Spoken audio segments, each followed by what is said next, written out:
Oke, kita mulai. Assalamualaikum warahmatullahi wabarakatuh. Perkenalkan, Waalaikumsalam. kami dari kelompok 1B, Angkatan 17, Pelatihan Dasar CPNS, Balai Diklat Keagamaan Medan.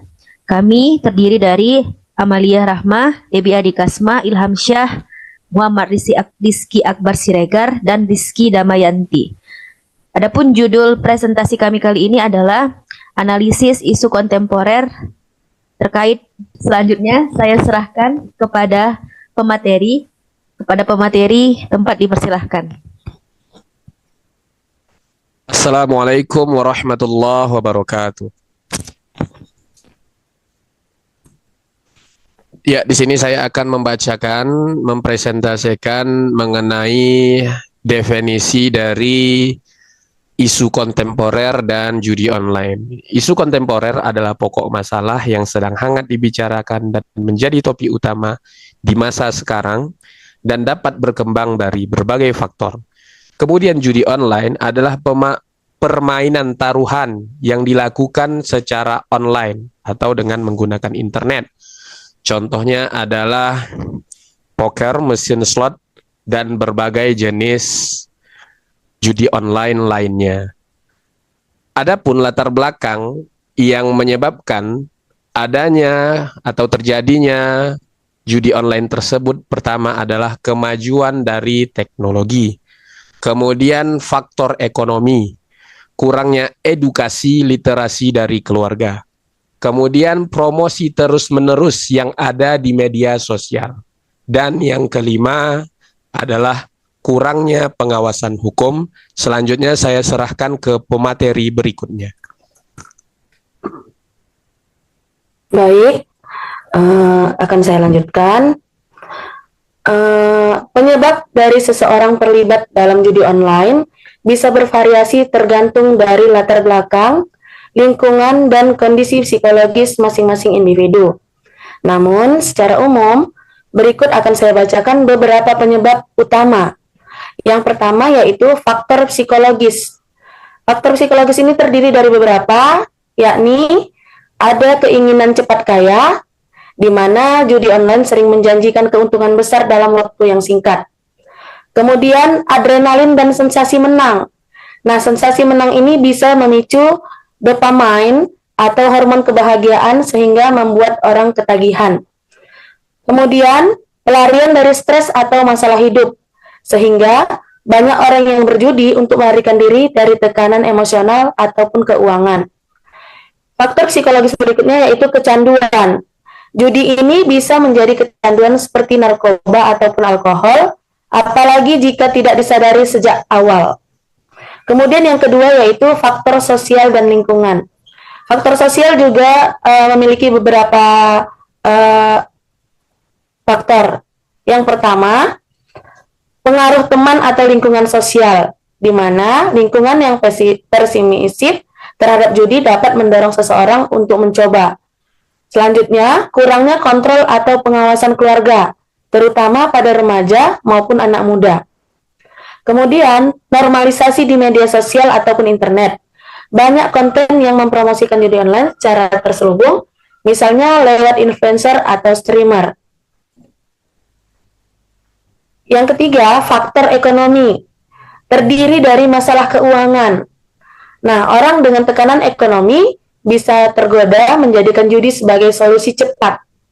Kemudian pengangguran atau pekerjaan yang tidak tetap, sehingga mencari jalan pintas untuk mendapatkan uang. Faktor yang keempat yaitu faktor teknologi. Terdiri dari akses internet yang mudah, sehingga judi online bisa diakses 24 jam lewat handphone, tanpa harus ke tempat fisik. Kemudian iklan masif dan tidak diawasi, sehingga banyak platform judi melakukan promosi agresif, bahkan menyasar kepada anak muda. Faktor selanjutnya yaitu kurangnya edukasi. Di sini kurangnya edukasi karena tidak memahami resiko. Banyak orang tidak sadar bahwa judi online punya peluang menang sangat kecil. Kemudian minimnya literasi finansial, sehingga tidak paham cara mengelola uang dengan sehat, bisa menyebabkan seseorang mudah tergiur oleh judi. Selanjutnya saya serahkan kepada pemateri berikutnya. membacakan materi yang akan kami presentasikan, efek yang ditimbulkan dari judi online. Efek yang ditimbulkan dari judi online ini terdiri dari kerugian finansial. Kerugian finansial ini mencakup kekalahan yang besar, utang yang meningkat, dan menjadikan akhirnya terjadinya tindakan kriminal. Yang berikutnya adalah gangguan psikologis, stres dan kecemasan, isolasi sosial, dan juga gangguan kesehatan mental. Yang berikutnya ada kerusakan hubungan interpersonal seperti konflik keluarga dan juga kerusakan hubungan dengan teman. Next step. Analisis masalah. Penyelesaian masalah judi online menggunakan metode APKL, analisis pokok dan kait logis, merupakan pendekatan yang sistematis dan logis untuk mengurai serta menyelesaikan permasalahan dengan menggali pokok masalah dan keterkaitannya. Metode ini sering digunakan dalam penulisan ilmiah, pemecahan masalah sosial, dan penyusunan kebijakan.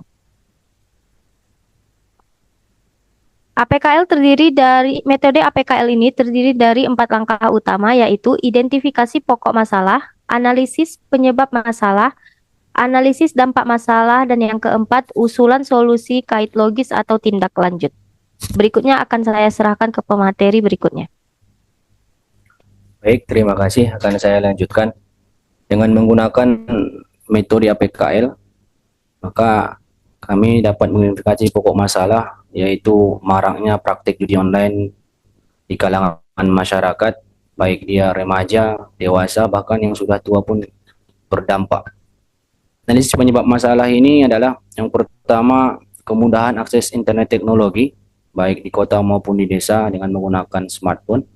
Yang kedua, kurangnya pengawasan dan regulasi terhadap judi online yang ilegal ini. Yang ketiga, faktor ekonomi. Kita ketahui kefakiran itu lebih dekat kepada kekafiran.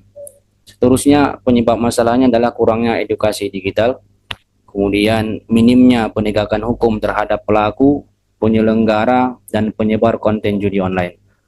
Terakhir, penyebab masalah ini adalah influencer atau media sosial yang turut aktif dalam mempromosikan judi online. Baik, slide selanjutnya.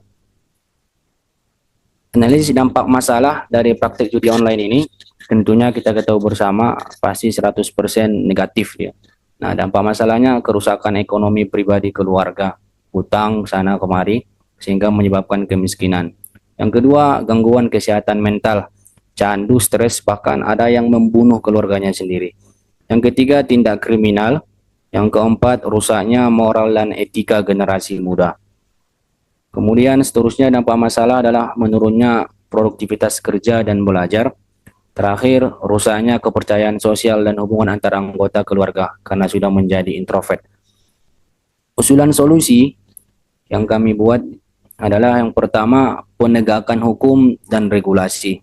Artinya di sini pemerintah dan penyelenggara itu ditegakkanlah hukum secara tegas. Yang kedua, adanya edukasi dan literasi digital.